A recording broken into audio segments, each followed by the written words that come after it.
O conceito de juventude não pode se remeter a qualquer homogeneização, pelo contrário, é preciso considerar a pluralidade de circunstâncias que marcam a vida juvenil e assim levar em conta as múltiplas possibilidades de ser jovem no Brasil.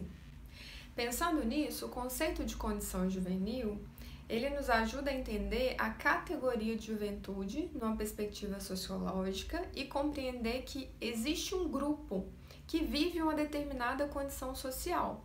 Mas nessa vivência dessa condição social que é a juventude, existem também diferentes situações juvenis. Então, se por um lado existe uma categoria mais ampla que diz do olhar da sociedade sobre esse grupo social, se a gente dá um zoom sociológico, é possível perceber que ali tem situações juvenis que vão se diferenciar na sua experiência, na sua vivência, de acordo com cada contexto social de cada jovem, levando em conta os recortes de gênero, raça, sexualidade, território, questão da religiosidade, da identidade de gênero e tantos outros. Ao compreender a condição juvenil e as situações juvenis, a gente está partindo do pressuposto de que o jovem é um sujeito de direito e não um sujeito da falta ou da ausência ou da precariedade. Considerar o jovem como sujeito de direito é conseguir perceber que esse sujeito se constrói, se constituem como humanos, se constituem como jovens, se constituem como sujeitos em diferentes contextos, como é possível perceber a partir desses recortes. Esses recortes sociais a gente também pode compreender como marcadores da diferença. Então, pensar gênero, raça, classe, território, por exemplo, numa sociedade capitalista, patriarcal e racista, é também entender que esses marcadores de diferença se transformam em desigualdades sociais. E, portanto, a maioria dos jovens no Brasil se constitui como sujeito em contextos de desigualdade. Esses contextos desumanizam, homogeneizam e privam os jovens de ser, de viver a juventude de maneira justa, mais igualitária, mais equitária. São contextos que privam os jovens de sonhar, de se projetarem mais a longo prazo. Muitas juventudes, então, são privadas de desenvolver suas potencialidades e de se perceberem e reconhecerem como sujeitos históricos, donos das suas trajetórias. Isso não significa dizer que os jovens não são humanos ou não se constituem como humanos, mas sim significa dizer que a maioria dos e das jovens no Brasil se constituem humanos em contextos que insistem em desumanizá-los, ou seja, se constituem de acordo com as possibilidades de recursos a eles disponibilizados. As novas configurações da sociedade contemporânea potencializam um cenário de violência, tanto nos centros urbanos quanto no campo, principalmente na virada do século e nessas duas últimas décadas do século XXI. É possível elencar o acesso a armas de fogo, a juvenilização da criminalização, a violência policial, especialmente contra jovens, o mercado de drogas, o crime organizado, a própria sociedade individualista e de consumo de massa, nessa sociedade midiática que causa frustrações. Trata-se de um cenário que vem se intensificando principalmente nas últimas décadas deste século e se constitui como território de violências experimentados por grande parcela da juventude no nosso país. É importante considerar que, dentre os aspectos que atravessam a vivência da condição juvenil, a violência se impõe, em grande maioria da parcela da população juvenil que vive em territórios marcados pela precariedade especialmente. Então, a violência entendida aqui neste debate é toda e qualquer manifestação, atitude, omissão ou situação de violação de direitos básicos e da dignidade da pessoa humana. De acordo com a pesquisa nacional por amostra de domicílio contínua do IBGE, em 2018, 23% do total de jovens de 15 a 29 anos isto é, 47,3 milhões de jovens não estudavam e não trabalhavam. Esse percentual se agrava ainda mais quando é considerado o indicador de raça, sendo 65,2% dos jovens negros fora da escola, em comparação a 33,9% de jovens brancos. Em relação à dimensão de gênero, a pesquisa mostra que 53% dos jovens homens e 47% das jovens mulheres não frequentavam a escola ou curso de profissionalização, haviam concluído o ensino superior. Esses jovens se enquadram em um perfil de exclusão, em que a maioria deles são jovens negros, empobrecidos e moradores de periferia, com renda per capita inferior ou até 2 salários mínimos.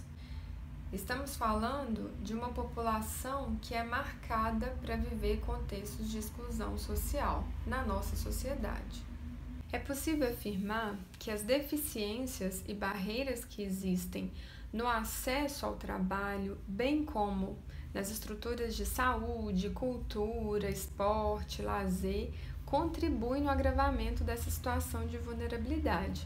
Então, essa situação de vulnerabilidade social pode ser entendida como a disparidade entre a disponibilidade, dos recursos, sejam materiais ou simbólicos, e a estrutura de oportunidade, tanto social, quanto econômica, quanto cultural, na vida desses jovens. E tudo isso é um resultado, o resultado dessa disparidade se traduz em debilidades ou desvantagens para o desempenho da mobilidade social de jovens no Brasil. Buscamos superar aqui a associação direta estabelecida historicamente entre pobreza, desigualdade social e violência. Para isso, é preciso radicalizar o nosso posicionamento político e ético e denunciarmos os altos índices de pobreza e mortalidade que atingem os jovens brasileiros. Quem são os jovens pobres?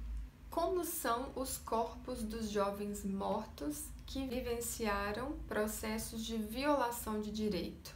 Outro aspecto forte nesse debate são os homicídios de jovens. Segundo o Atlas da Violência e os mapas da violência mais recentes, a vitimização de jovens é um fenômeno denunciado especialmente nas 2 últimas décadas no Brasil. Trata-se de um fenômeno ainda sem respostas do ponto de vista das políticas públicas. Em 2017, foram mortos um total de 35.783 jovens de 15 a 29 anos, uma taxa de 69,9 homicídios a cada 100 mil jovens, recorde nos últimos 10 anos. Desses, 75,5% são jovens negros. A cada 23 minutos, um jovem negro é assassinado no Brasil. São 63 mortes por dia, que totalizam 23 mil vidas negras perdidas pela violência letal por ano. Até quando a juventude negra vai continuar sendo alvo nesse país? Até quando se cultivará a disseminação do racismo em forma de genocídio de jovens negros? Não podemos esquecer que ainda tramita no Congresso Nacional a pauta da redução da maioridade penal, que diminui de 18 para 16 anos. Significa que a gente está vivendo um retrocesso no que prevê o Estatuto da Criança e do Adolescente e traz à tona uma necessidade que é de questionarmos criticamente um movimento político que retrocede na consolidação dos direitos sociais de jovens adolescentes. Nós estamos vivendo um período de reposicionamento político, no qual os jovens sujeitos de direitos estão sendo considerados ou passados a ser vistos como delinquentes? Será que estamos voltando ao Código de Menores de 1979? Ou seriam os jovens violados dos seus direitos, desde a história da sua família, desde os seus coletivos sociais, e mais uma vez sendo condenados a não viver dignamente?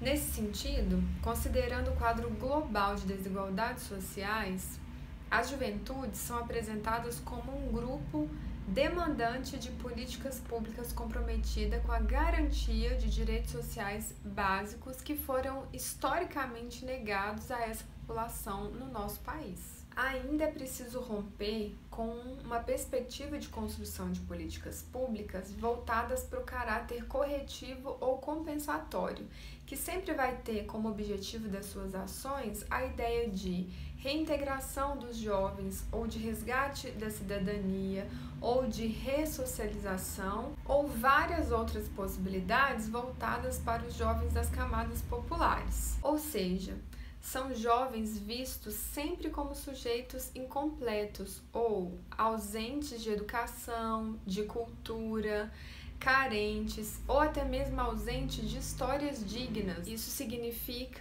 que são sempre vistos como sujeitos da falta. Essa lógica reproduz processos de dominação e de relação de poder, nos quais os jovens são inseridos, mas sempre numa condição de subalternização. Seus valores, seus comportamentos, seus padrões culturais não são valorizados e sim desqualificados, até mesmo criminalizados. Todos esses elementos e questões aqui abordados dizem respeito também de uma política de negligências e de genocídio instaurada. Podemos considerar e conceituar como necropolítica, que se instaura como um poder de ditar quem deve viver e quem deve morrer. Alguns exemplos concretos de necropolítica são os processos de escravização, que negaram em larga escala pessoas negras o status de seres humanos.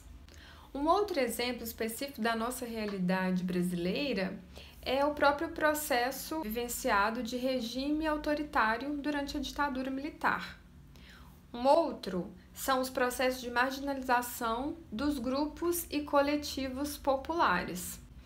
É possível também dar como exemplo de necropolítica a própria guerra às drogas, a criminalização, como também a necropolítica vivida nas prisões com o fenômeno do encarceramento em massa. Nós não temos outra saída se não abordarmos essas questões e essa problemática no chão do nosso cotidiano, social, institucional, em diálogo com as próprias juventudes que vivenciam essas experiências de subalternidade, que se constituem como sujeitos em processos de desumanização. Precisamos avivar e não perder de vista a nossa responsabilidade como cidadãos e cidadãs, que se concretiza na ética universal do ser humano, isto é, ter direito à liberdade no desenvolvimento humano, priorizar as condições sociais, econômicas, culturais para a vivência concreta de uma vida digna, respeitar as diferenças e reconhecer que o preconceito, a discriminação, o racismo, o machismo, a xenofobia e tantas outras pode confrontar e afrontar a ética universal à vida. Acreditamos que quando a nossa atuação é pelo direito a ter direitos, estamos afirmando o direito à vida que pode ser vivida de fato e não somente sobrevivida. Assim, priorizamos também o direito das juventudes a viver em uma sociedade mais justa.